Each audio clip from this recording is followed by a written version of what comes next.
Amém. Quem está cheio de expectativa hoje de manhã? Glória a Deus. Eu estou tão feliz hoje. A gente viu Deus fazer coisas fortes e tremendas no culto da manhã, no culto das 8 horas. Eu sei que você está um pouquinho apertado aqui. Se você quer um pouco mais de espaço, fala comigo. O culto das 8 horas é mais espiritual e mais espaçoso. É brincadeira, é tão espiritual quanto esse, mas com certeza é mais espaçoso. A gente vai estar hoje também reunido no culto das 18 horas lá no campus Butantã. Tudo volta ao normal esse domingo. E a gente segue aí com o cronograma normal, sendo 2 cultos de manhã no Morumbi e o culto da tarde, os das 18 horas lá no Butantã. Isso aí agora a gente segue direto desse jeito. Mas eu queria só falar rapidamente. Ontem lá no campus Butantã nós tivemos um momento muito incrível. Nós tivemos o workshop Geração do Reino. Quem aqui esteve lá ontem no workshop Geração do Reino? Glória a Deus. Teve bastante gente. Nós tivemos um workshop onde nós pudemos treinar líderes que vieram de tudo quanto é canto. O Lucas e Jaqueline são os nossos líderes. O pastor Lucas e Jaqueline estão liderando já a Estação 5.2 há um tempo, com uma equipe maravilhosa também com eles. A Estação 5.2 é um ministério infantil aqui da Monte Sião. E Deus tem dado para eles algo incrível. E as pessoas estão vindo procurando treinamento, capacitação, ferramentas para também eles levarem para suas igrejas. Eles tiveram lá acho que 250 pastores de outras igrejas.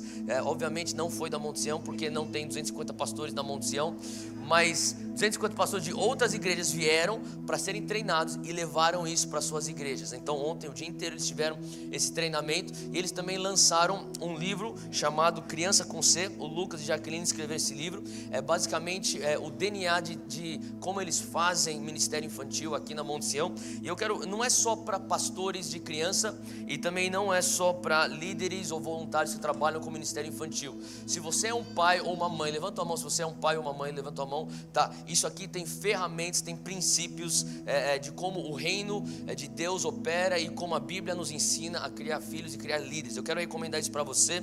Eles estão lançando esse livro hoje. Ontem eles já lançaram, na verdade, lá no Geração do Workshop, o Workshop do Geração do Reino. Hoje de manhã eles estiveram aqui embaixo também, escrevendo dedicatórias. Então hoje também nesse culto das 11 e à noite lá no campus Butantã. Então se você não tem tua cópia, pega a tua cópia aqui na lojinha e depois você pode pegar a dedicatória. Eles vão escrever alguma coisa para você. Sabe, eu tenho falado, quando Deus nos abençoa, se você quer manter a torneira ligada da bênção de Deus sobre a tua vida, você tem que ver uma maneira de você espalhar essas bênçãos de Deus. Quando você começa a receber tanta bênção de Deus e sabe, uma mentalidade de sobrevivente, a mentalidade de um cidadão de terceiro mundo, ele pensa, eu vou pegar tudo para mim, vou ficar colecionando bênçãos aqui, eu não vou falar para ninguém. Sabe, essa mentalidade, na verdade, é uma mentalidade que é contra os princípios de mordomia do reino. O Senhor está olhando para alguém que está fazendo isso e fala assim, para que eu vou te abençoar se você não vai espalhar isso para outras pessoas? Então, quando a gente tem visto o que Deus tem feito no meio das nossas crianças, que é algo incrível, a gente tem visto, quantos são pais aqui que têm seus filhos no ministério infantil? Vocês têm sido abençoados pelo ministério infantil na tua vida? Então, quando você vê isso, a gente fala assim, eu falei para eles, tem alguma coisa que a gente tem que fazer, porque a gente não pode deixar isso só para nós. Porque o momento que a gente deixar isso só para nós, a torneira fecha. Então se Deus está te abençoando, Ele te abençoou para você ser bênção na vida das outras pessoas. Então se você é um pai, e eu falei hoje, não é só para crianças também, até para adolescentes. Se você é pai de alguém que eu falei um ser humano abaixo de 16 anos de idade, levanta a mão. Tá bom, compra esse negócio aqui, você precisa disso, tá bom? Então lá no final do culto você pode pegar isso lá embaixo e eu sei que vai ser uma bênção na tua vida. Hoje eu quero falar sobre bênçãos de Deus. Quantos estão prontos para serem abençoados por Deus? A gente fala, às vezes a gente tem um discurso tão uber espiritual, mas bênção de Deus, o importante é estar com Jesus. Cara, é a vontade de Deus que você venha a ser abençoado por Deus, sim. Deus quer, não seja hipócrita, fala, mas eu não sei, o mais importante não são as... Não, é importante você receber a bênção de Deus. Por que é importante? Porque Deus quer que você venha abençoar outras pessoas. Você não consegue dar aquilo que você não tem, não é verdade? Então o Senhor quer nos abençoar para que nós venhamos ser um canal de bênção. E é por isso que Ele fez com Abrão. Abrão foi o pai da fé, né? Nós chamamos Abrão como pai da fé. E na verdade hoje eu quero compartilhar uma palavra bem rápida. É uma coisa que eu tenho pensado ultimamente. Semana passada nós tivemos o pastor Josh Finley com a gente. Quem esteve aqui semana passada, escutou a mensagem do pastor Josh, foi algo que me abençoou muito. E ao longo da semana eu tenho pensado sobre algumas conversas que eu tive com ele. Então, final de semana passado ele esteve conosco, e uma das minhas conversas com o pastor Josh Finley foi aquilo que foi o gatilho daquilo que eu vou compartilhar hoje. Eu tenho algumas orações que eu faço, eu não diria todos os dias, mas quase todos os dias. Algumas orações que eu faço quase todos os dias, que são estruturas de oração que eu creio que carregam verdades do reino de Deus e são importantes para nós. A primeira delas é o Pai Nosso. Se você for parar para pensar, todos nós deveríamos estar orando o Pai Nosso todos os dias. Não orar da maneira religiosa de ficar só falando uma reza. Não é isso que eu estou falando. O que eu estou falando é você realmente pôr o teu coração naquilo, e cada frase que você ora, às vezes a maneira como eu oro Pai Nosso, eu oro frase por frase. Quando eu oro uma frase, eu também começo a orar algo que se aplica para a minha vida pessoal. Então, Pai Nosso que estás nos céus, Pai, muito obrigado que o Senhor é o meu Pai. Muito obrigado que por mais que o Senhor esteja no céu, eu consigo sentir tua presença aqui. Muito obrigado, Pai, que o Senhor, mesmo que pais aqui na terra podem abandonar seus filhos, o Senhor nunca abandona os teus filhos. Faz sentido? E daí, santificado seja o teu nome. Daí eu continuo orando dessa maneira. Então, são estruturas que me ajudam na minha vida de oração. Então, essa aí é uma das orações que eu faço frequentemente. Uma outra oração é uma oração chamada, a gente chama isso de a oração de Jabes. Quem aqui já leu o livro A Oração de Jabes? Se você não leu esse livro, você tem que ler esse livro. É um livro bem curtinho, mas traz verdades sobre a oração de Jabes. E uma outra oração que eu tenho feito ultimamente tem sido sobre essa oração que tem a ver com as bênçãos ou a promessa que Deus deu a Abraão. E quando ele dá essa promessa, ele ainda é Abrão, mas depois a gente sabe a história, Deus muda o nome dele de Abrão para Abraão. E as promessas que estão sobre a vida de Abraão também estão sobre nós, uma vez que nós entramos para dentro da família de Deus. E uma das coisas que eu tenho analisado é quando você começa a ler os textos das promessas de Abraão, a primeira menção da promessa da aliança abrâmica, né? E se você for ver, existem diversas alianças ao longo da Bíblia. A gente começa com a aliança com Adão, e depois a gente tem a aliança de Abrão, temos a aliança de Moisés, a aliança com Davi. São diversas alianças ao longo da Bíblia, mas a aliança abrâmica, que é a aliança com Abraão, ela carrega muitas promessas, e a primeira menção disso é em Gênesis 12. Eu queria que você abrisse comigo lá, e eu quero ler para você esse texto do versículo 1 ao 3. Na verdade eu li isso lá atrás, quando nós falamos no início do ano, e também na nossa série Next Level, a gente falou e mencionou esse texto, mas eu queria prestar atenção nesse texto mais uma vez. Versículos 1 ao 3 diz: Ora, o Senhor disse a Abrão: sai da tua terra, sai da casa da tua parentela e da casa de teu pai, para a terra que eu te mostrarei, e eu te farei uma grande nação, e eu te abençoarei, e eu engrandecerei o teu nome, e tu serás uma bênção. E abençoarei os que te abençoarem, e amaldiçoarei os que te amaldiçoarem, e em ti serão abençoadas todas as famílias da terra. Então, esse texto aqui é muito conhecido. É um texto onde Deus ele já lança a sua promessa, a sua aliança com Abrão. E se você for analisar, ele está prometendo algumas coisas. Olha só comigo aqui no versículo 2. Antes de nós entrarmos no versículo 2, é importante ver o versículo 1. Ele fala assim: sai da tua terra, da casa da tua parentela, da casa do teu pai, para a terra que eu te mostrarei. Em outras palavras, ele está falando assim: para você ter uma bênção, eu preciso que você tenha uma atitude. Tem gente que quer a bênção de Deus, mas não quer tomar certas atitudes. E é incrível que a maneira como nós pensamos como seres humanos não é a maneira como Deus pensa. Deus não opera da maneira como nós operamos. Talvez a coisa natural para um ser humano é falar: Deus, calma aí, para onde que eu estou indo?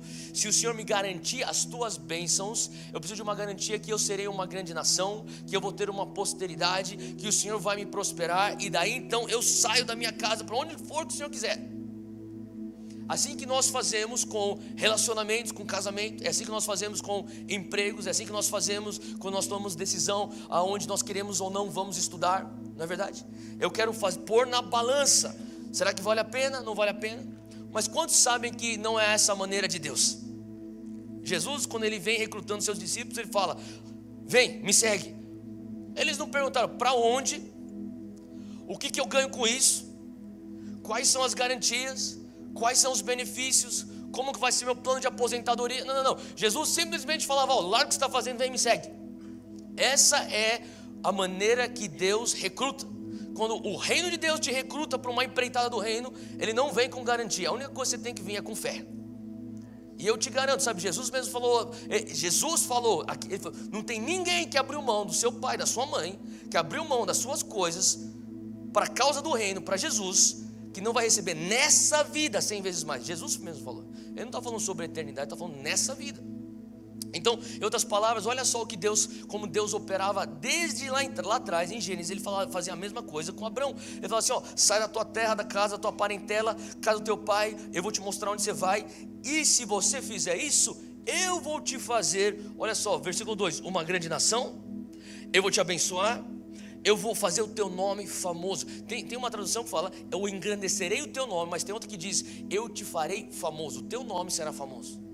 Ele está falando sobre uma plataforma, sobre um nível de influência. Ele fala assim: e tu serás uma bênção. E olha só, o versículo 3 é interessante. Ele diz assim, é bem único essa promessa. Ele fala assim, aqueles que te abençoarem, eu vou te abençoar. E aqueles que te amaldiçoarem, eu também eu vou amaldiçoar. De vez em quando eu estou passando por umas acusações falsas, eu penso nisso. Deus, está valendo isso agora? Estou sendo sincero. Olha só comigo, Gênesis 13, versículo 14. É uma outra menção da bênção ou das promessas de Deus para o pai Abrão. Versículo 14 do capítulo 13. E disse o Senhor a Abrão. Isso aqui você tem que entender que eles, só para trazer um contexto, Abrão e Ló, eles saem juntos. Eles estão peregrinando juntos para essa tal da terra prometida. E eles começam a prosperar. Só que acontece que os servos de Ló estão entrando em conflito com os servos de Abrão. Então eles estão decidindo que cada um vai para um canto. E aqui no versículo 14 o Senhor diz a Abrão, depois que Ló foi embora e foi para o seu canto: levanta agora os teus olhos e olha desde o lugar onde estás, para a banda do norte, para a banda do sul, do oriente e do ocidente, porque toda esta terra que vês te hei de dar a ti e a tua semente para sempre. E eu farei a tua semente como o pó da terra, de maneira que se alguém puder contar o pó da terra, também a tua semente será contada. Então, obviamente, ele está falando sobre posteridade, sobre seus filhos e filhos dos seus filhos. Ele fala assim, você não tem filho biológico hoje ainda, Abrão, mas eu tenho uma promessa que você vai ter. Eu estou te dando essa promessa, e não só isso, você vai ter tantos filhos, que você não vai conseguir contar, porque ninguém consegue contar o pó da terra. Eles vão ser tão numerosos que você não vai conseguir contar. E ele continua no versículo 17. Ele diz: levanta-te, percorre essa terra no seu comprimento e na sua largura, porque a ti a darei. Olha só, como sempre quando Deus está dando uma promessa para nós, Ele sempre põe uma prova de fé.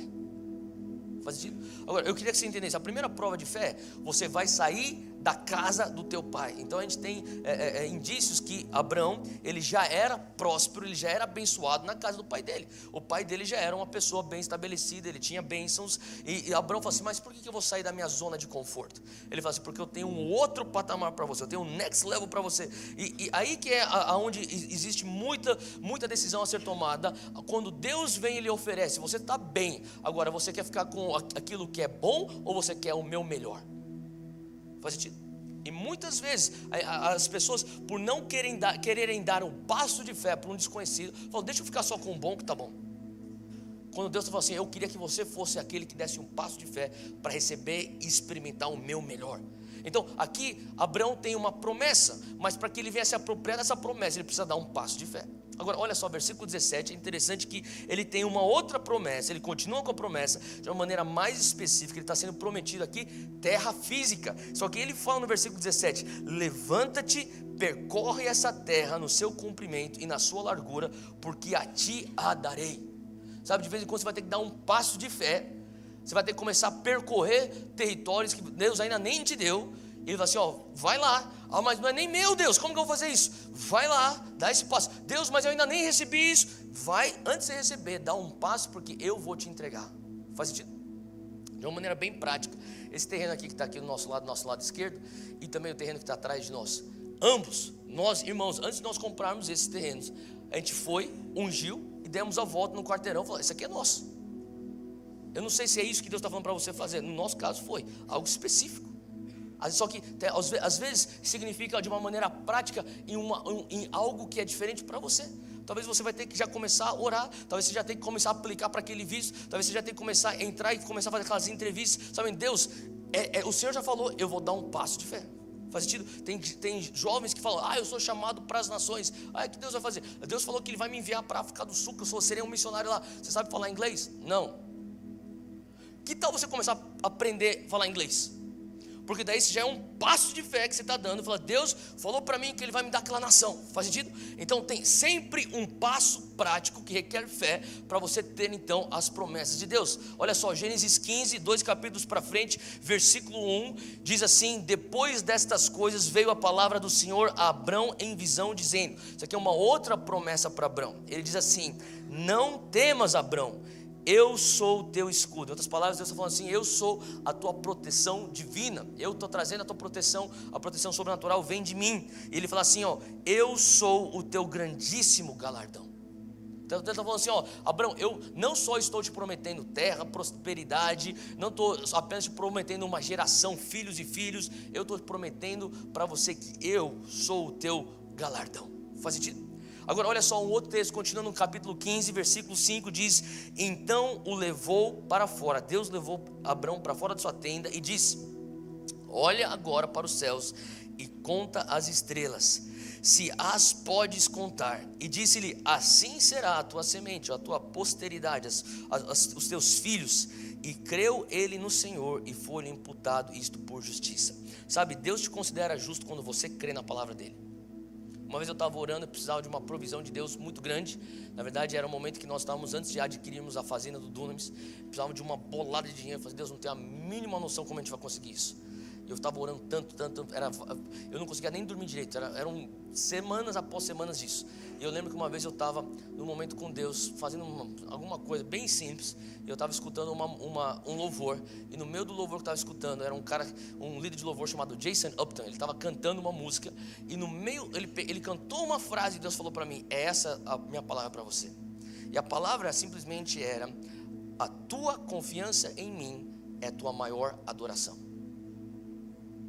Sabe, quando você confia em Deus, é o teu maior sinal que você adora a Deus. Assim, quando você para de se preocupar, fala: Deus, eu te adoro. É fácil você adorar a Deus levantando a mão. É fácil você adorar a Deus cantando, abrindo tua boca, pulando, se prostrando, se ajoelhando. Isso é muito bom. Agora, como que seria uma adoração que você fala assim: é total, meu coração total está envolvido nisso. Eu te entrego as minhas preocupações, as minhas ansiedades. É o maior sinal de adoração quando você fala assim: eu confio em ti, Deus. Faz sentido? Tem gente que está sofrendo porque é um adorador amador. Quando você amadurece na tua adoração, você consegue se desprender e falar: Deus, eu te entrego, porque eu reconheço quem tu és. É fácil você falar assim: tu és rei, tu és forte, tu és poderoso. Agora, pratica isso. Como que eu pratico o fato que Ele é poderoso? Quando eu falo: o Senhor tem poder de fazer o que o Senhor quiser. Como que eu pratico o fato que Ele me ama? Quando eu falo: eu confio no teu amor, por mais que eu tenha minhas opiniões aqui, o Senhor sabe o que é o melhor para mim. E como que eu faço isso na prática? Quando eu confio nele. Faz sentido? Então a tua confiança é a maior adoração que você pode dar para Deus. Quando você joga tudo nas mãos e fala assim: Deus, eu lanço, que nem está escrito na palavra, eu lançando toda a vossa ansiedade perante Deus, porque Ele te ama e Ele cuidará de vós. Faz sentido? Então aqui Abrão, ele tem esse encargo. Ele fala assim: Deus está falando assim: eu estou lançando essas promessas. E Abrão, versículo 6 do capítulo 15 diz: e creu no Senhor. Acompanha no texto aí comigo, Gênesis 15, 6 diz: e creu ele no Senhor, e foi-lhe imputado isto por justiça. É como se fosse nos céus. Os anjos estão lá, eles estão esperando, e Deus está falando assim: pessoal, vocês estão prontos? Abrão, eu vou te dar aqui a promessa. Ele começa a dar as promessas. E os céus estão esperando Abrão, a atitude dele. E a atitude de Abrão é: eu creio. E daí de repente, todos os anjos começam a comemorar. E eles mudam o placar. Mais um gol para Abrão. É imposto para ele como justiça.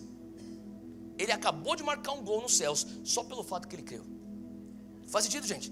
Então, olhando para esses textos aqui de Gênesis, você começa a enxergar as promessas de Deus para Abraão. E uma das coisas que eu comecei a entender é que eu tenho um chamado de Deus na minha vida, assim como você também tem um chamado de Deus na tua vida. Todos nós estamos vivendo aqui para cumprir um propósito, porque se não fosse isso, se a gente está vivendo aqui só para ter vida eterna, a gente deveria estar morrendo já, ou já teria ter morrido, certo? Se você está vivo aqui nessa terra, porque você tem um propósito para cumprir, mesmo pós salvação do teu espírito, você tem um propósito para cumprir. Agora, uma das coisas que eu tenho tido como reação, que eu acho que é normal para todo mundo que ama Jesus, é quando você começa a entender o propósito de Deus na tua vida, eu acho que a primeira reação, você fica constrangido. Você fica constrangido falando assim: Deus, o Senhor realmente quer contar comigo para fazer isso? Quem já teve isso? Você fala: uau, Deus, eu mesmo fazer isso? E você fica constrangido pelo amor de Deus, pelo fato que Ele conta com você, pelo fato que Ele te dá o privilégio de você fazer parte do plano dEle. Faz sentido, gente? Você deveria se sentir privilegiado, todos nós, honrados de poder fazer parte de um plano de Deus nessa terra. É por isso que você tem que orar todos os dias: Deus, seja o que for que o Senhor estiver fazendo nessa terra, seja onde for o teu próximo mover, não me deixe de fora. Eu quero participar de alguma maneira, nem se eu for o jardineiro da igreja que está experimentando o próximo grande avivamento. Eu quero estar perto. Faz sentido, gente? Essa deveria ser tua fome, por estar participando de algo que vem de Deus. E aqui, Abraão, ele tem um coração que ele está recebendo as promessas de Deus. Mas olha só, assim como Abraão recebe promessas de Deus, eu e você também recebemos promessas de Deus. E depois que você é constrangido por tanto amor de Deus, a próxima reação que às vezes eu tenho é: Deus, como que eu vou fazer isso? Quem já perguntou isso para Deus? Mas tudo bem, eu estou entendendo o teu plano, mas agora como que esse negócio vai acontecer, Deus? E uma das coisas que eu tenho entendido é que você não vai cumprir o propósito de Deus na tua vida se você não tiver uma vida de oração. Se Jesus precisava orar para cumprir o propósito dele na terra, quanto mais nós. Jesus ele se retirava e ele ia sozinho para passar tempo com o Pai e orar. Constantemente Jesus estava em oração, para quê? Para cumprir aquilo que ele descreve lá em Filipenses, que ele tomou forma de servo, tomou forma de homem, foi obediente até a morte de cruz. A missão de Jesus era construir essa ponte entre nós e ele. E nessa missão Jesus estava sempre regando todas as suas ações com oração. Então constantemente, se você está falando assim: Deus, eu quero cumprir o teu propósito na minha vida, você precisa de oração. Por que você precisa de regar a tua vida de oração? Porque a oração, eu já falei isso diversas vezes no passado, mas se você é novo aqui, eu vou falar algo talvez que a primeira vez você vai estar escutando. Mas vamos lá. Deus, Ele limitou o seu poder ilimitado à tua vida de oração. Agora, o que faz Deus ser Deus? É o fato que Ele é onipresente, Ele está em todo lugar. É o fato que Ele é onisciente, Ele sabe de tudo. E é o fato que Ele é onipotente, Ele tem poder para fazer tudo. Deus é Deus. Só que Deus sendo Deus, Ele honra o nosso livre-arbítrio, Ele honra o nosso poder de escolha. E Ele fala assim: ó, eu posso destravar tudo na tua vida. Sabe, o Espírito Santo ele não vem e vai arrombar a tua vida, a porta da tua vida, e fala assim: eu vou cumprir minha vontade na tua vida, você querendo ou não querendo, vai ser ó, goela abaixo, vai cumprir meu propósito. Não, Ele te honra a tal ponto que Ele te dá livre-arbítrio. E nós honramos de volta a Ele quando nós falamos: faça o teu querer na minha vida. Faz sentido, gente? Então quando você está diante do Senhor, como que você pode exercer teu livre-arbítrio? Com oração. Porque toda oração que você faz é uma legalidade terrena para uma invasão celestial. Faz sentido? Então, muitas vezes você pode estar pensando: mas por que eu vou orar se Deus sabe de tudo? Se Deus sabe até mais do que eu sei, do que eu preciso. Deus sabe como Ele quer fazer as coisas. É melhor deixar a vida me levar, a vida leva eu, vamos embora. Você já pensou nisso? Eu pensava nisso. Por que eu vou ter que orar? Eu pensava: mas para que eu vou orar? Deus já sabe de tudo, Ele é poderoso. Se Ele já é onisciente, se Ele é onipotente, para que Ele vai precisar das minhas orações para fazer o que Ele tem que fazer? Agora, é verdade que Ele é soberano? Ele é soberano. Mas ao mesmo tempo Ele honra o nosso poder de escolha. E na sua soberania Ele limita o seu poder ilimitado às nossas orações. E quando a gente entende como opera a mecânica do reino, o reino de Deus, tudo que acontece no reino de Deus só acontece depois de uma declaração. Você vai e você olha ao redor, o mover profético. Por que Deus escolhe o mover profético para começar a destravar destinos? Porque quando o mover profético é a comunicação na mente e no coração de Deus, existe um proferir da palavra de Deus. E quando você declara a palavra de Deus, a palavra começa a destravar os destinos. Faz sentido? Como é que o mundo foi criado? Deus criou o mundo A palavra de Deus fala que havia escuridão, densas trevas pairavam, o Espírito de Deus pairava sobre a face da terra, e o Senhor declarou: haja luz, e houve luz. Com a declaração da palavra, ele destrava algo em existência. Então, tudo no reino de Deus, ele acontece através de declarações. E quando você está orando, você está proferindo algo. Deus, eu declaro, Deus, que o Senhor é meu rei. Eu peço agora, em nome de Jesus, tenha total liberdade na minha vida. Eu peço agora, estabeleça teu reino. Senhor Deus, eu estou indo para essa entrevista agora. Faça a tua vontade na minha vida. Se é da tua vontade para pegar esse emprego, eu peço agora o teu favor. Abre o caminho, abre portas. Faz sentido? Talvez seja da vontade de Deus, você tenha aqui lá. Só que ele está falando assim: ó, eu limitei o meu poder ilimitado. A tua oração, você não está orando. Ora, me libera para eu invadir a tua realidade terrena. Faz sentido, gente? Então, quando você está entendendo, eu tenho um propósito, eu tenho um chamado, é importante que você entenda. Você tem que estar orando constantemente, falando: Deus, destrava esse chamado, eu quero cumprir meu propósito. Eu acho que seria trágico você chegar no céu e você descobrir que você não viveu para viver tudo aquilo que ele tinha reservado para você fazer aqui nessa terra. Ah, mas eu estou salvo. Sim, você vai estar salvo, sim. E é claro que não é só salvação que ele nos promete, ele também nos dá um galardão quando a gente chegar no céu. Faz sentido? Então não é todo mundo que vai estar lá na área VIP junto com Paulo. Talvez você vai estar lá na arquibancada, lá em cima. Cara, eu quero viver de uma maneira que eu vou ficar lá perto de Paulo, de Moisés e Davi. E aí? Que só os VIP, cara. A pulseirinha. Eu vou ter minha pulseirinha VIP lá, meu. Você pode ter certeza. Pelo menos eu estou fazendo o meu melhor. Faz sentido? E você deveria ter essa ambição. Não ficar lá longe, lá, Jesus lá. Não, na verdade, Jesus, você vai ver ele de perto, mas você entendeu o que eu estou querendo dizer? Tem galardão para você receber na eternidade. E cara, quando você vai receber o galardão, o Senhor vai falar assim: ó, você foi um servo bom e fiel, você aprendeu a amar, você amou a Deus com tudo que você teve, com todo o teu coração, você amou o teu próximo, e você expandiu o reino, você fez discípulo das nações, você fez discípulo de pessoas, entre para o gozo do Senhor. É isso que eu quero escutar naquele dia. Faz sentido? Mas como que eu vou fazer isso? Eu quero entender, eu tenho um propósito para cumprir essa terra. E Deus, eu quero orar tudo aquilo que eu preciso orar para eu cumprir aquilo que o Senhor tem para mim. E uma das coisas que eu tenho orado é justamente aquilo que Deus deu para Abraão. Porque eu creio que Deus, ele não desperdiça nada. Você acredita nisso? Que Deus não desperdiça nada? Que Deus, ele faz tudo porque ele é muito intencional? Ele não está falando assim: não tenho o que fazer, vou fazer umas promessas hoje. Cara, Deus não opera desse jeito. Ô Abraão, você parece ser gente boa, o que eu vou prometer para você hoje? Não, ele está estrategicamente falando: Abraão, você tem um propósito, e para você cumprir o teu propósito, eu vou te dar aqui minhas promessas. Eu vou te prometer aqui certas coisas. Você terá uma posteridade. Eu te prometo a minha bênção. E ele vai listando, e hoje eu quero falar sobre 5 bênçãos que Abraão recebe de Deus, ou 5 promessas, bênçãos não, 5 promessas que Abraão recebe de Deus. E eu fiz para que os 5 se encaixassem ou começassem com a letra P, para ficar mais fácil para nós memorizarmos isso. Então a primeira coisa que ele recebe como promessa de Deus é prosperidade. Ele é prometido prosperidade. Olha só o que está escrito em Gênesis 12, versículo 2. Ele fala assim: eu te farei uma grande nação e eu te abençoarei. Ele é prometido a bênção de Deus, a prosperidade de Deus. Agora as pessoas pensam: ah, mas a prosperidade de Deus é algo espiritual. É verdade, é espiritual.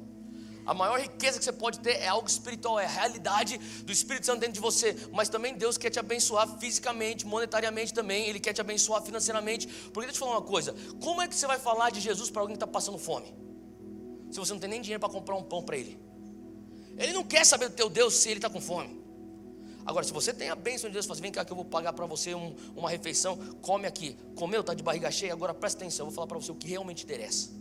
Porque daqui a pouco você vai ficar com fome de novo, mas eu vou te dar algo que você nunca vai ter mais fome, vai te saciar plenamente. Faz sentido? Então as pessoas estão tão espirituais, estão nesse papo tão espiritual que é totalmente inútil nessa terra. O que você está fazendo para o reino de Deus? É só papo. Na verdade, Deus, sabe, você não vai conseguir expandir o reino de Deus sem dinheiro. A verdade é essa. Ah, mas a gente depende de dinheiro. Não, você não depende de dinheiro, mas com dinheiro você pode expandir muito mais. E aqui Deus sabia a extensão daquilo que Ele queria fazer através da vida de Abraão. Ele falou assim: ó, eu tenho que te abençoar. Olha só, tanto é que no capítulo 13, abre lá comigo, Gênesis 13, versículo 1. Olha só o que Deus fala sobre Abrão. Diz assim: saiu pois Abrão do Egito e foi para o Neguebe. Estou falando de Gênesis 13, versículo 1. Saiu pois Abrão do Egito e foi para o Neguebe com sua mulher e com tudo que possuía, e Ló foi com ele. Abrão tinha enriquecido muito, tanto em gado como em prata e ouro. Eu vou falar, quando Deus fala que você é rico, é porque você é muito rico. Deus falou assim, Abraão tinha enriquecido muito, tanto em gado como prata e ouro. Então Deus falou assim, eu prometi para você que eu ia te abençoar, que eu ia te prosperar. Aqui ó, tá a prova, você é rico em ouro e prata e gado. Agora olha só que interessante, a bênção de Abraão, ou a promessa que foi feita para Abraão, não é só para Abraão, ela corre por gerações. Tanto é que o filho de Abraão também é abençoado. E eu não sei se você conheceu pessoas, eu conheci algumas pessoas que elas têm a bênção de Deus. Elas podem estar sem nada, mas quando tem a bênção de Deus, elas têm poder. Deuteronômio 8:18 diz assim, que sou eu que te dou a habilidade de fazer riquezas. Sabe quando Deus te dá a habilidade de você pegar uma coisa e transformar aquilo em riqueza? É a bênção de Deus, é a bênção que estava sobre Abraão. E essa bênção, ela escorre a próxima geração, que é Isaac. Gênesis 26, abre lá comigo, versículos 12. Gênesis 26, versículos 12. Diz assim, Isaac formou lavoura naquela terra, e no mesmo ano colheu a 100 por um, porque o Senhor o abençoou. Agora, eu não sou um fazendeiro, também não sou um cara que conhece muito de agronomia, mas eu sei o suficiente para dizer que o que ele está descrevendo aqui não era normal. Ele no mesmo ano colheu a 100 por um, era algo assim estrondoso, extravagante. Ele fala assim, ó, a única razão, porque Isaac naquele mesmo ano que ele fez lavoura, ele colheu 100 por um, é porque ele tinha a bênção de Deus. Então aqui é uma prova, assim como está escrito lá em Deuteronômio 8:18, que é Deus que te dá a habilidade de fazer dinheiro. É Deus que te dá a habilidade de fazer riqueza. Continuando no texto aqui do versículo 13, o homem enriqueceu, falando aqui se referindo a Isaac, e a sua riqueza continuou a aumentar até que ficou riquíssimo. Quantos aqui, não seja hipócrita, mas quantos aqui gostariam de viver esse versículo 13? De Deus falou assim, ó, o homem abençoou, e não só abençoou, não parou a bênção. Ele diz assim que a sua riqueza continuou a aumentar, até que Deus fala, não, calma aí, o teu pai era rico, mas você, meu irmão, você é riquíssimo. É isso que Deus falou para ele. E olha só o que ele diz, ele possuía tantos rebanhos e servos, que os filisteus o invejavam. Eu falei no culto das 8 hoje, eu vou repetir, sabia que é um sinal da bênção de Deus na tua vida quando você tem pessoas que te invejam? Talvez você está passando por inveja agora. Deixa eu falar uma coisa, é uma bênção você ter pessoas que te invejam. Porque tem gente que é tão miserável que o cara fala, eu não vou nem ter inveja, coitado. Ele já tem tanta miséria, para que eu vou adicionar inveja para isso? Faz sentido? Cara, eu tenho, não tenho. Cara, é melhor você receber inveja dos outros do que dó. Para pensar nisso. Então, sabe, o meu pai espiritual, o Dr. Fletcher, vocês vão conhecer ele em novembro, ele vem aqui para pregar na igreja. Ele falava assim para mim, ele falava em inglês para mim, falava assim, ó, worry when you don't have haters. Se preocupe quando você não tem os haters na tua vida. Eles estão com tanta dó de você porque você está tão miserável que você fala assim, não vou nem, deixa ele lá. Não, agora quando você tem pessoas que, sabe, haters são pessoas que têm inveja. Haters são pessoas que ficam implicando com você, porque eles não aceitam que você é mais abençoado do que eles. Então aqui, Isaac era uma pessoa muito abençoada, a tal ponto que os inimigos de Israel, os filisteus o invejavam. Como que ele planta a colheita e no mesmo ano ele tira 100 por um? Olha só, ele não para de ser abençoado, ele não para de prosperar. Ah, que inveja dele. Era a atitude dos filisteus para Isaac. Não fazia sentido, mas era porque Deus o abençoou. E não só isso, se for ver ao longo da história de Israel, a bênção de Abraão, ela corre para Isaac. Isaac, ele é abençoado muitissimamente, a palavra de Deus nos diz. Depois Jacó, seu filho, ele é abençoado muitissimamente, e vai correndo. Rei Davi, você lembra rei Davi? Super abençoado. Agora, se você pensava, não, rei Davi é muito abençoado, espera para você conhecer então rei Salomão, tão abençoado que a rainha de Sabá, a rainha etíope, que era conhecida como uma mulher glamourosa, cheia de pompa, opulência, a rainha, ela escutou falar dos grandes feitos de Salomão, falou assim, eu preciso ir lá para ver. Ela vem e traz presentes, sabe, os teólogos dizem que se você for somar os presentes dela, ela vem para trazer um presente para poder enxergar o reinado de Salomão. O presente dela valia $400 mil, era como se fosse um ingresso para entrar dentro do reino de Salomão, para assistir. Ela queria assistir o quê? A sabedoria de Salomão. Ela queria assistir o quê? A beleza do reinado de Salomão. ela queria assistir a bênção de Salomão. Isso aí é um símbolo de pessoas que não são cristãs vindo para a igreja para falar: como é que vocês fazem as coisas com tanta excelência? Como é que vocês fazem as coisas com tanta beleza, com tanta bênção, prosperidade? Faz sentido? Quantos entendem que Deus nos chamou para ser isso? Faz sentido? Hoje em dia você tem que começar a pensar: será que o mundo tem inveja da igreja de Jesus Cristo?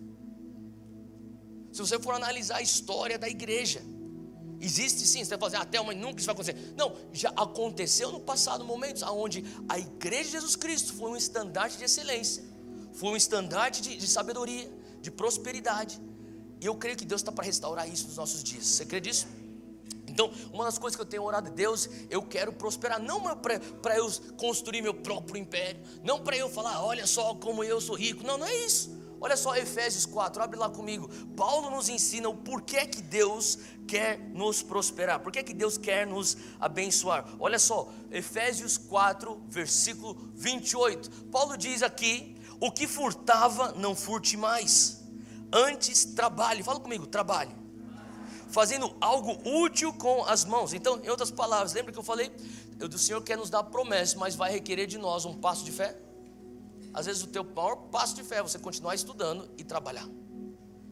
Eu estava ontem, esse final de semana, eu rodei para alguns lugares ministrando, pregando. Fui para Belém do Pará, depois eu fui para Rio Claro, aqui no interior de São Paulo, e ontem à noite estava lá em Barueri. E em todos os lugares eu estou falando com a maioria, dos jovens. Eu estou falando assim: cara, Deus e o Espírito Santo quer nos tocar, e todo mundo: o Espírito Santo quer vir com o poder, eles: o Espírito Santo quer te usar para ser um avivalista, e os caras já estão prontos lá para o apelo. Faz apelo, Theo, faz apelo. E eu falei assim: e sabe como que você vai fazer isso? Você vai levar o reino de Deus. Como? Estudando e trabalhando. Como assim? É exatamente, quando você estuda, quando você trabalha e você faz a tua parte, Deus vai te abençoar.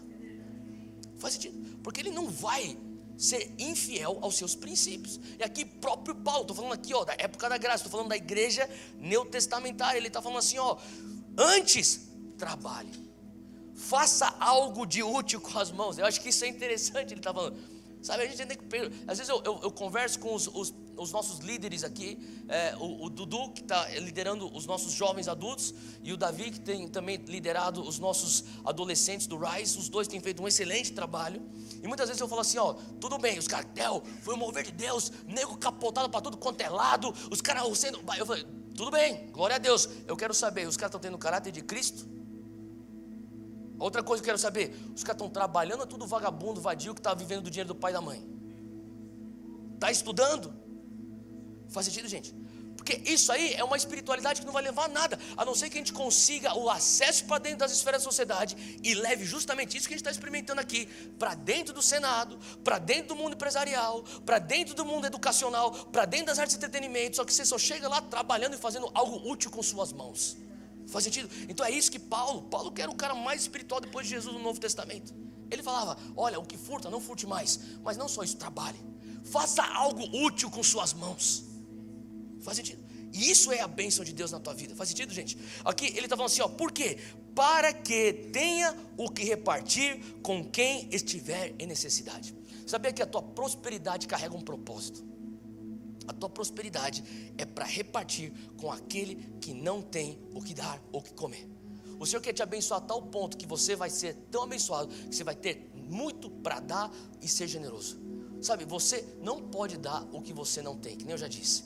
E o Senhor quer te abençoar. Então uma das coisas que eu tenho orado: Deus, eu quero que o Senhor me prospere. Eu creio que é da vontade de Deus que você ore todos os dias: Deus, me prospera. Eu estou aqui trabalhando, eu estou tentando fazer algo útil com minhas mãos. Abençoa o fruto do meu trabalho, para que eu venha ter algo para poder repartir com aqueles que não têm. Não para eu poder falar: olha como eu sou abençoado. Não é por isso, não. Eu nunca quero confundir o fim com o meio. Muitas pessoas vêm e falam assim: Deus, eu estou te buscando porque eu quero as tuas bênçãos. Isso aí já é a teologia de prosperidade errada. Deus, me abençoa para eu levar essa realidade, intimidade que eu tenho contigo para outras pessoas. Faz sentido, gente? Essa é a teologia de prosperidade correta. onde você enxerga as bênçãos de Deus como um meio para você continuar expandindo o reino de Deus, um meio para você continuar expandindo e distribuindo o amor de Jesus. É isso que Paulo está falando. Então a primeira coisa que eu tenho orado é por prosperidade. A segunda coisa que eu tenho orado está lá em Gênesis 12:2, diz aqui: e fartei uma grande nação, eu te farei uma grande nação, eu vou te abençoar e eu engrandecerei o teu nome. Tem uma versão que diz: eu farei o teu nome famoso. Agora, então você não acha que isso é um pouco fútil, não? Buscar fama? Olha só o que a palavra diz acerca disso.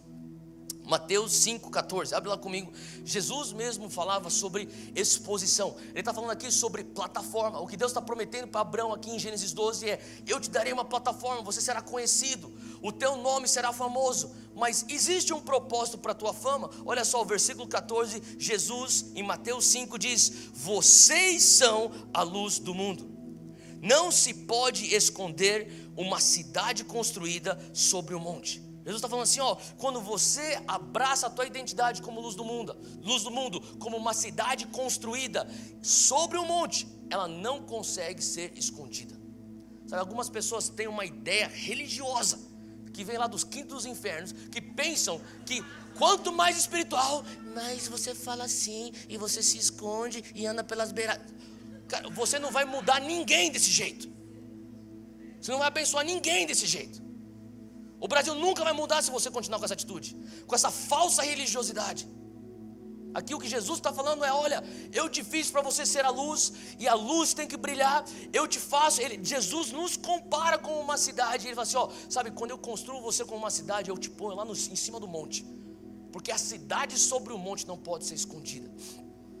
Eu amo quando eu pego o avião e eu vou para o Rio de Janeiro, e quando eu começo a pousar lá em Santos Dumont, e você começa a chegar lá, eu sei, tenho que admitir isso, mesmo sendo paulista, o Rio de Janeiro é bonito, mas as pessoas mais legais estão aqui. Mas, cara, quando você começa a pousar no Rio, eu amo carioca, por isso eu casei com uma carioca, e você começa a enxergar o Cristo Redentor, sabe? Quem já teve essa cena antes, você já viu isso? Agora, não é lindo aquilo? Agora imagina você botar o Cristo Redentor dentro de um túnel.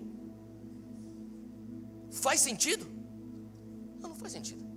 Deixa eu te falar, seja o que for esse movimento politicamente correto, eu não sei para onde esse negócio vai, mas todo mundo que estiver no Rio não pode negar que aquilo lá é o Cristo. Ninguém vai chamar aquilo lá de Buda, nem de Maomé, e ninguém vai chamar aquilo lá de seja o que for. Aquilo é o Cristo. E ninguém vai tirar o Cristo de lá, porque ele está em evidência, onde ele tem que estar. Ele é a luz que tem que brilhar sobre essa cidade. Faz sentido? Jesus está falando assim, eu te faço como uma cidade construída, eu te ponho sobre um monte, eu te ponho num lugar que consegue iluminar. Olha só, continuando no texto, versículo 15, diz assim, ele continua dizendo: e também ninguém acende uma candeia e coloca ela debaixo de uma vasilha. Ao contrário, coloca no lugar apropriado. E esse lugar apropriado, em muitos lugares, em muitas versões está dizendo num lugar alto. E assim ilumina todos os que estão na casa. Você não rosqueia a lâmpada do teu quarto debaixo da tua cama. Você rosqueia a lâmpada no teu teto, para que ele venha iluminar todo o teu quarto, todo o teu aposento. Faz sentido? Jesus está falando assim, você carrega a luz do mundo.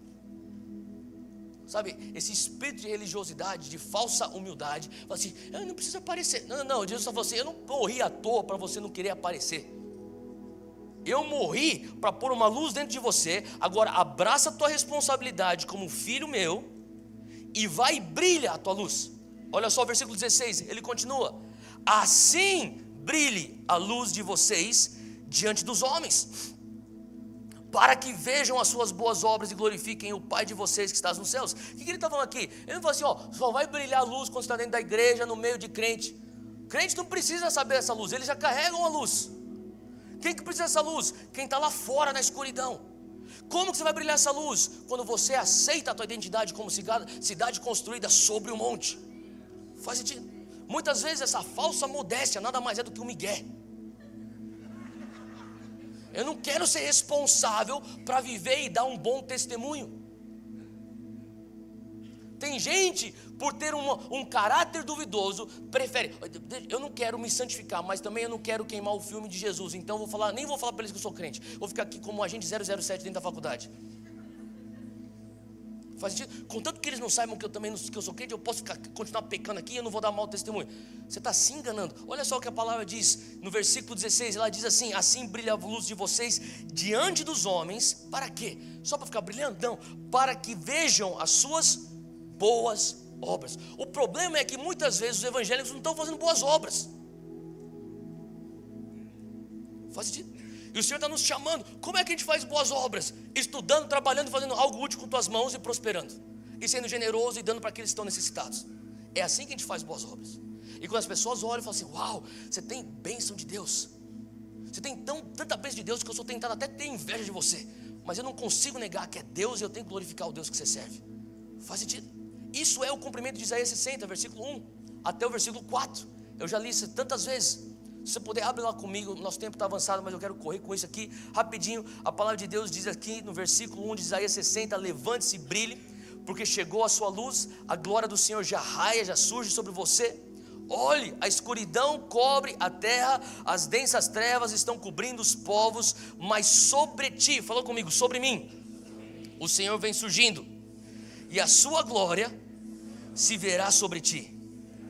Olha só, o versículo 3 diz: as nações virão à sua luz, e os reis ao fulgor do seu nascer. Em outras palavras, as nações estão tão presas em escuridão, que se você não brilhar a luz, para onde que eles vão correr? Jesus está falando assim, ó, se você puder entender que o que eu quero te dar é uma plataforma, eu quero te dar uma fama com um propósito, não uma fama para alimentar o teu ego, não uma fama para maquiar tuas inseguranças, não uma fama para desviar o olhar da tua alma não tratada, mas uma fama saudável que vai me levar à glória. Faz sentido? É isso que ele quer trazer para nós. Fala assim, porque as pessoas estão em escuridão, mas se você aceitar a tua identidade de luz, você vai brilhar, minha glória virá sobre ti. E olha só o que ele fala no versículo 3, ele diz que as nações virão a sua luz, e os reis o esplendor que te nasceu. Olha só o 4, olhe ao redor e veja, todos se reúnem e vêm a você. De longe vêm os seus filhos e as suas filhas vêm carregados nos braços. Isso aqui é uma imagem profética do que a igreja gloriosa será. Aqui está falando aqui sobre, no versículo 4 diz aqui, ó, ele fala assim, olhe ao redor e veja. Imagina hoje o Senhor falando para a igreja, olhe ao redor e veja. A sociedade, o mundo se reúne e vem a você. De longe vêm os seus filhos e as suas filhas vêm carregados nos braços. Eles estão correndo na tua direção. A gente está cansado de escuridão, vocês carregam a luz, a gente está correndo na tua direção. A gente só veria a luz porque vocês estão no lugar de evidência, porque vocês abraçaram a tua plataforma. É momento de nós abraçarmos a plataforma que Deus quer nos dar. Faz sentido, gente? Primeira coisa que eu tenho orado é prosperidade. Segunda coisa, plataforma. Terceira coisa que eu tenho orado é posteridade. Fala comigo, posteridade. Em diversos momentos nesses textos que nós lemos, o Senhor promete filhos e filhos. Ele fala, Abraão, mesmo que você não tenha um filho biológico, eu te darei uma descendência. É a palavra posteridade. Agora, se você for ver, sabe, o Senhor está falando, Abraão, tu serás um pai de nações, e eu te darei um povo de filhos e filhas. Eles serão, fala comigo, eu sou um filho da promessa. Nós somos o filho da promessa de Abraão. Olha só o que está escrito em Gálatas, abre lá comigo, Gálatas 3, diz algo muito forte, versículo 16.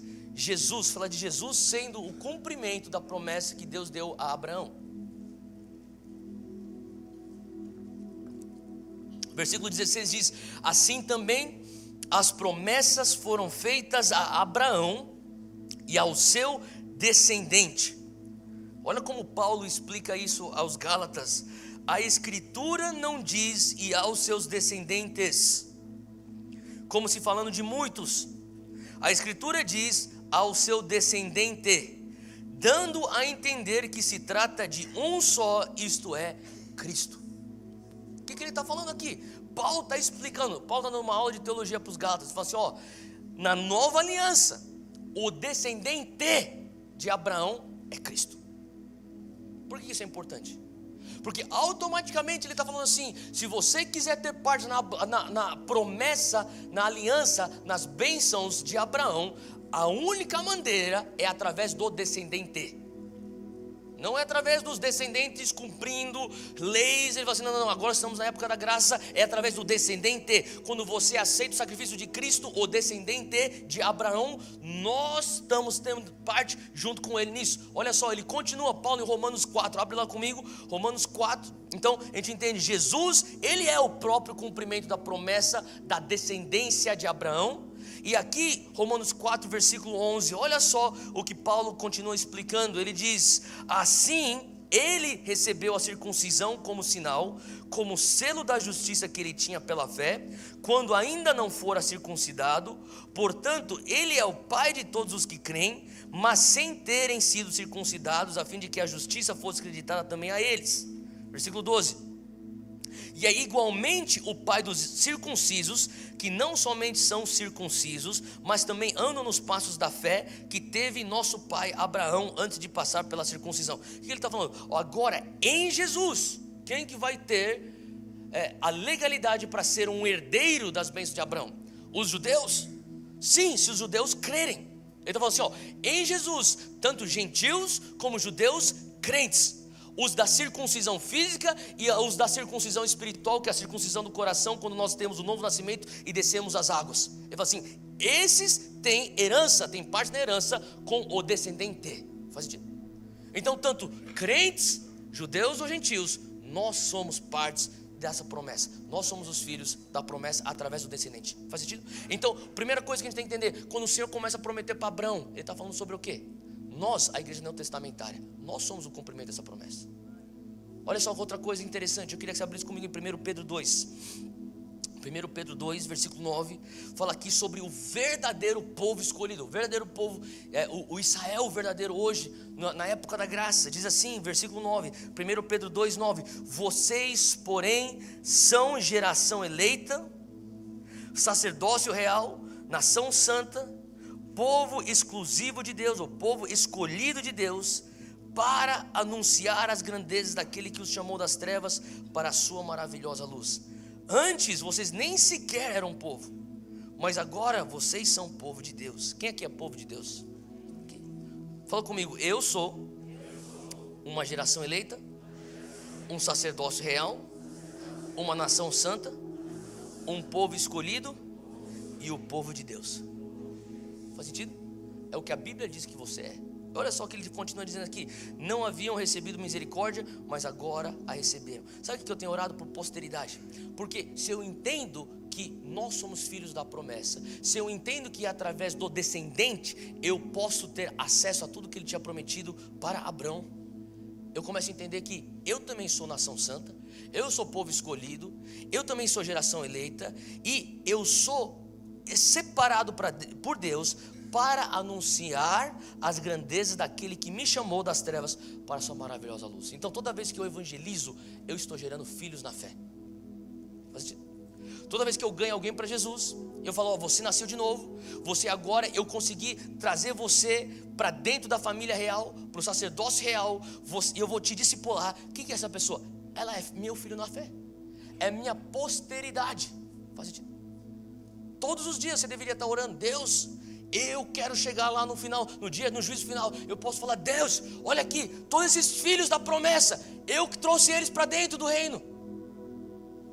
Você deveria ter isso como uma ambição, sabe, santa perante o Senhor. Eu quero gerar filhos na fé, eu quero evangelizar. Quando foi a última vez que você evangelizou e discipulou alguém? Você tem que ter vontade, cara, eu quero evangelizar alguém, eu quero ganhar essa pessoa para Jesus, eu quero discipular essa pessoa para Jesus, porque eu quero que ela venha ter parte na herança, assim como eu sou o filho da promessa e tenho através de Cristo Jesus o descendente. Faz sentido? Então a oração que Abraão está fazendo é, Deus, ou melhor, a promessa que ele recebe é, você vai ter uma posteridade. Uma oração que nós temos que estar fazendo é, Deus, venha me prosperar. Sim, Senhor Deus, me dá a plataforma que o Senhor julga que eu preciso ter. E Deus me dá uma posteridade. Eu quero trazer filhos na fé para o Senhor. Faz sentido, gente? Quarta coisa que ele fala aqui é propriedade. Fala comigo, propriedade.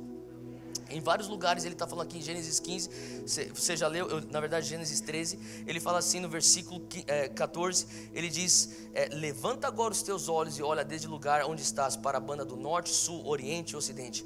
Toda essa terra que você vê, hei-te de dar como a tua semente, para sempre, e farei a tua semente como o pó da terra, de maneira que se alguém puder contar o pó da terra, também a tua semente será contada. Ele está falando assim, ó, eu vou te dar uma terra física. Sabe, eu e você, nós somos a igreja. Você e a pessoa do teu lado, nós somos a igreja. Todos nós somos a igreja. A igreja não é um prédio. Mas quantos entendem que a igreja precisa de um prédio? Não tem como. Abraão, ele entende, Deus, o Senhor quer me dar uma posteridade. O Senhor quer me dar filhos. Mas eu preciso de terra. Onde que eu vou botar esses filhos? Aonde que tua igreja vai se reunir? Aonde que nós vamos formar os futuros líderes? Aonde que eu vou criar minha família, Deus? Eu preciso de uma casa. Deus, aonde que eu vou começar a treinar os futuros missionários? Eu preciso de um seminário, Deus. Deus, aonde que eu vou começar a formar os futuros líderes da sociedade, os futuros políticos? Me dá uma universidade, Deus. Deus, aonde que a gente vai curar os enfermos? Me dá um hospital, Deus. Faz sentido? Deus, aonde que a gente vai cuidar dos órfãos? Nos dá uma casa para a gente poder acolher os órfãos, Deus. Sabia que envolve propriedade física, sim. É por isso que a gente tem até hoje essa guerra lá no Oriente Médio, porque eles acreditam, nós precisamos de uma terra. Como que vocês querem que a gente venha a ser uma nação? Como que a gente vai ter Deus prometeu para a gente posteridade, mas a gente vai pôr os filhos aonde? Me dá a terra. É o que eles estão lutando lá no Oriente Médio. Agora eu falo para você, uma das coisas que você deveria estar orando é: Deus, eu preciso de propriedade. Não para eu falar, olha só o meu império. Não. Deus, eu preciso de um lugar onde pessoas vão vir ser discipuladas, ser formadas, onde pessoas vão ser acolhidas, onde pessoas vão ser curadas, onde pessoas vão receber o tratamento que precisam, onde elas vão ser nutridas, onde daqui elas serão enviadas para as nações. Faz sentido? O Senhor está nos chamando para clamar, fala assim, olha só o que Deus fala para o próprio Jesus. Abre lá comigo em Salmos 2, versículo 8. Ele fala, quando Deus dá essa promessa para Abraão, Ele está falando sobre Canaã. Ele está falando sobre limites geográficos numa terra física, que seria Canaã, a terra prometida. Mas em Salmos 2:8, aqui Deus já está falando para o seu filho Jesus, e há uma promessa que não é só para Jesus, mas vem para nós também. Ele fala assim, pede-me e eu te darei as nações. Fala comigo, nações, como herança, e os confins da terra como tua propriedade. Volta lá comigo, Romanos 4, versículo 13. Romanos 4:13, aqui olha só o que ele fala. Não é só Canaã, ele estava agora na nova aliança estendendo isso para o mundo. Fala comigo, para o mundo. Olha só, não foi mediante a lei que Abraão e a sua descendência receberam a promessa de que ele seria herdeiro, fala comigo, do mundo, mas mediante a justiça que vem da fé. Em outras palavras, ele falou assim, lá atrás Abraão pensava que o que era prometido para ele era só Canaã, a terra prometida, mas na graça é o mundo, na graça são as nações. Tanto é que Jesus, em Mateus 28, ele fala assim, ide e fazer discípulos das nações. Então é da vontade de Deus que você, no teu momento de oração, comece a clamar por nações. Tem algumas nações, está conversando com um dos jovens que foi para a viagem missionária de Moçambique. Ele voltou e falou assim, Theo, desde que eu voltei, eu tenho orado todos os dias, Deus, me dá Moçambique, eu quero Moçambique para o teu reino, eu quero ser parte do discipular daquela nação. É da vontade de Deus que você clame por nações. Se você está aqui na Monte Sião, deixa eu falar uma coisa, a gente não pensa só Zona Sul de São Paulo, só São Paulo, Estado de São Paulo e Brasil, nós pensamos nações. Nações. É por isso que para nós é importante nós trazermos vozes das nações para trazerem algo e depositarem algo de eterno no nosso coração. Faz sentido? É importante porque tem a ver com o nosso DNA. Deus está falando, pede-me e eu te darei as nações. Tem uma nação que eu peço todo dia, Deus, me dá o Japão. Eu quero ver o Japão sendo um país discipulado com o evangelho do reino de Deus. Talvez Deus tenha posto uma nação no teu coração, clame por isso. Faz sentido, gente? Então aqui o Senhor está falando assim, não é só Canaã, mas ore por propriedade, não só física apenas isso. Por isso que a gente tem por um legado. Eu falei no culto das 8 horas, você pode até ser fiel por um legado pela tua diligência, mas você vai permanecer fiel é pela revelação. Eu entendo que eu estou construindo não é só prédio, é uma propriedade para formar líderes, para expandir o reino de Deus, para pessoas serem transformadas, famílias sendo restauradas. Eu entendo que eu não vou mudar o mundo só reunido aqui no meio da rua. De um lugar, faz sentido? Então aqui eu estou pedindo por propriedades. Deus está nos chamando para pedir por propriedades. E aqui finalmente, presença, fala comigo, presença. Gênesis 15:1, o Senhor fala assim, depois destas coisas, fica de pé onde você está, eu vou terminando lendo esse versículo aqui.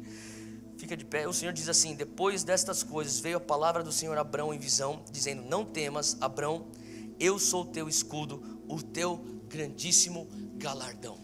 Sabe o que o Senhor está falando assim? Deixa eu falar uma coisa, você acordou, você veio aqui para essa igreja, ou para o culto da igreja, você talvez acordou teu filho. Quantos aqui trouxeram teus filhos hoje para a igreja? Você trouxe tua posteridade para a igreja. Faz sentido? Quantos aqui tomaram um café da manhã antes de vir para cá? Tá, então você tem a bênção de Deus, você tem a provisão de Deus na tua vida, não é verdade? Você pegou o teu carro e você veio, Deus te abençoou com o carro, você veio, chegou aqui. Glória a Deus, você veio para um lugar que é uma propriedade, que é o prédio da igreja Monte Sião. Você não está se reunindo no meio da rua, não é verdade? Olha só, você tem já a prosperidade de Deus, você já tem a plataforma de Deus, você já tem aí a posteridade de Deus, você tem a propriedade de Deus. Que tragédia seria que você passou por tudo que você passou desde o momento que você acordou até você chegar agora, e você não ter um encontro com a presença de Deus. A coisa mais importante não é a bênção, é o abençoador. E Deus está falando assim, ó, eu sou o teu galardão. Ele está falando assim, Abrão, você tem tanta coisa, mas sabe, é por isso que para Abrão, o Senhor olhava e falava assim, ó, você é meu amigo, porque eu te abençoo, eu ponho coisa para você, eu te dou ouro, eu te dou gado, eu te dou prata, e você não tira os olhos de mim. Que paixão é essa que você tem por mim? Sabe, eu falo para você que Deus está procurando um povo assim, que Ele fala assim, ó, você não tira os olhos de mim, então eu vou te dar mais dinheiro ainda. Você não tira os olhos de mim, então eu vou aumentar a tua plataforma. Olha só como você está apaixonado por mim, eu te dou mais propriedade. Cara, eu vou te dar mais filho. Para de olhar para mim. Não, Ele não vai falar isso para você. Mas Ele quer que você esteja os seus olhos fitos nele, porque Ele é o nosso galardão. Sobre todas as coisas, a presença de Deus. Feche os teus olhos onde você está. Eu quero te encorajar hoje, enquanto nós oramos essa oração das bênçãos de Abraão, que você continue orando isso ao longo dos teus dias, para cumprir o propósito de Deus na tua vida. Pai, eis aqui uma igreja. Pai, nós falamos que nós necessitamos da tua prosperidade. Nós precisamos da tua bênção, Pai. Nós queremos ter algo para poder dar, para poder expandir teu reino. Assim como o Senhor abençoou Abrão, assim como o Senhor abençoou Isaac, assim como o Senhor abençoou Jacó, abençoou Davi, abençoou Deus Salomão, abençoou o rei Ezequias. Pai, o Senhor abençoou o rei Josafá. Pai, o Senhor abençoou tantos homens de Deus, e eles sempre expandindo o teu reino. Nós queremos essa prosperidade. Pai, nós também queremos a tua plataforma, Pai, seja onde for que o Senhor está abrindo as portas. Nós não queremos ser arrogantes para falar, Deus, o Senhor não sabe o que o Senhor está fazendo, eu preciso ficar aqui no anonimato. Se o Senhor está abrindo portas, nós dizemos sim para aquilo. Se o Senhor está abrindo territórios novos, nós dizemos sim para aquilo, para que o seu nome venha a ser agradecido, para que as pessoas, os homens venham ver as nossas boas obras e glorificarem ao nosso Pai. Pai, nós clamamos também aqui, Pai, por posteridade. Nós queremos filhos na fé, Deus. Nós queremos, Pai, ganhar almas para Ti. Nós queremos discipular nações, nós queremos discipular pessoas. Nós queremos, Pai, um dia chegar diante de Ti e falar, Deus, olha as centenas, milhares de pessoas que nós trouxemos para dentro do Teu reino, Deus. Eis-nos aqui, Senhor Deus, são nossos filhos e filhas espirituais. E nós também queremos, Pai, nós pedimos, Pai, por propriedades. Até aqui na Monte Sião, por um legado, continua abençoando por um legado, Deus, expandindo isso. Pai, eu oro aqui, eu peço por propriedades, para que hospitais venham ser construídos, para que orfanatos venham ser construídos, para que centros de treinamentos venham ser construídos, mais igrejas, escolas, Deus. Pai, até pessoas, se você está aqui hoje, você está sonhando, Deus, eu preciso de uma casa. É da vontade de Deus que você tenha a tua própria casa. Começa a falar, Deus, eu preciso de um lugar para eu poder criar meus filhos, um lugar que eu tenha autoridade, que eu digo, isso aqui é meu, para eu criar meus filhos debaixo do teu temor, para eu criá-los, Senhor Deus, como líderes do reino de Deus na sociedade. Pai, nós clamamos por propriedades, nós clamamos por nações, Deus. Nós queremos nações, nós falamos que nós queremos o Brasil para Ti. Não só um Brasil com milhões de evangélicos, mas um Brasil que funciona debaixo dos princípios do Teu reino. É isso que nós queremos, Deus. E acima de tudo, Deus, acima de tudo nós queremos a Tua presença, Pai. Nós queremos fazer da oração de Moisés a nossa oração, que dizia, não me faça subir daqui se Tua presença não for comigo. Nós não queremos fazer evangelho e cristianismo de uma maneira mecânica sem Tua presença. Nós queremos a Tua presença, Deus. Pai, que tragédia seria nós fazermos tantas grandes obras sem a Tua presença. Nós precisamos da Tua presença conosco, Pai. E assim como o Senhor disse para Abraão, o Senhor diz para nós hoje. O Senhor diz para você, meu irmão, minha irmã, eu sou o Teu grandíssimo galardão. Pai, nós olhamos para Ti como o nosso maior bem hoje de manhã. Sela isso nos nossos corações, para a honra e glória do Teu nome, em nome de Jesus. Amém, amém, amém.